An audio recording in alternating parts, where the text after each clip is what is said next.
and their extended hours program. We have this program called Rapping with the DA.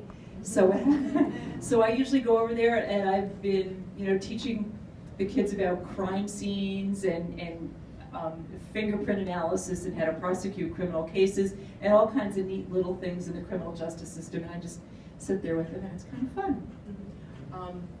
We also are participants with Project TIPS, which is the program through Project Exile, which is more of in alignment with the community and an opening lines of communication to establish relationships. Everyone is familiar with, the no snitch culture. Project TIPS was created around that. We went out there with the police, with the fire. Is Kelly Wolford, and the second assistant is Timothy Prosperi. Between the three of us, we have over 65 years of prosecutorial experience. And it's pretty cool, again, for women. The number 1 and 2 in the DA's office are women.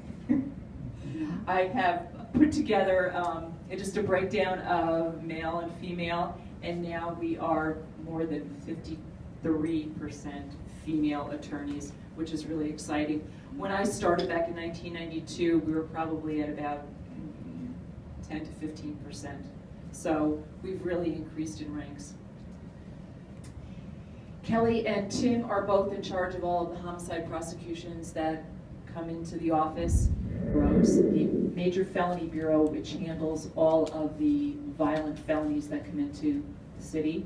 She is in charge of the Appeals Bureau, because that's where she came from. She came up the appellate route. She's in charge of the Non-Violent Felony Bureau. She's in charge of economic crime. And then one of my new trial divisions, the Special Victims Trial Division, which houses the Elder Abuse Bureau, the Domestic Violence Bureau, the Child Abuse Bureau, and the Sex Crimes Bureau. When I took over, I wanted to reorganize that, model it after a lot of other DA's offices. I wanted all of the prosecutors who handle victim-type crimes to be within a division, to be separate yet be able to share expertise and work with each other and be more efficient in our prosecutions. Tim Prosperi is in charge of our Special Investigations Unit, which is our Drug and Gun Bureau. And it's a very busy bureau. Our Felony DWI Bureau, which of those 5,000 felonies that come in every year, pretty close to 20%. It varies between 18 to 20% of those felonies are repeat DWI offenders, and they go to that DWI Bureau.